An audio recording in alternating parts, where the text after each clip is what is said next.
ভাই বোনকে মাফ করিয়ে দেন। আয় আল্লাহ মুহাব্বতের দাদাদেরকে মাফ করিয়ে দেন, মুহাব্বতের নানানিকে মাফ করিয়ে দেন।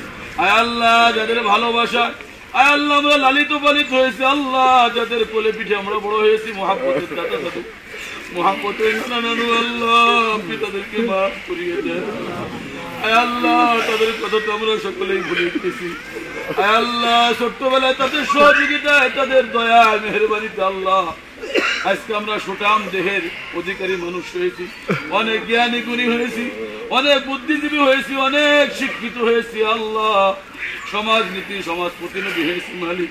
আয় আল্লাহ ওই উম্মি মানুষগুলিকে আল্লাহ আপনি মেহেরবানি করিয়া মাফ করিয়া দেন।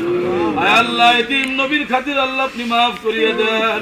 আয় আল্লাহ অনেক মা বোনের হাত বাড়াইছে, আল্লাহ আপনি তাদের উসিলা করিয়া মাফ করিয়া দেন।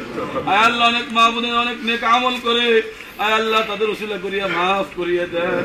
রব্বুল আলামিন হাকামুল হাকিমিন আমাদের সবাইকে দিনদার নেককার পরহেজগার বানায়া দেন, নামাজওয়ালা বানায়া দেন, ইমানদার মুমিন মুসলমান হয়ে কবরে যাওয়ার তৌফিক করিয়ে দেন।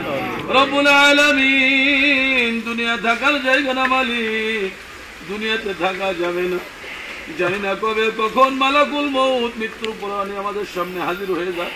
আয় আল্লাহ মৃত্যুর আগে একবার হলো সোনার মক্কা মদিনা নসিব করিয়ে দিয়ে, আয় আল্লাহ নবীজির রওজায় গিয়ে সালাম পৌঁছাবার তৌফিক করিয়ে দিয়ে, আয় আল্লাহ যেই নবীর উম্মত বানায় দুনিয়া পাঠাইছেন মালিক, আয় আল্লাহ আপনাকেও দেখি নাই, নবীকেও দেখি নাই, সাহাবীদেরকেও দেখি নাই।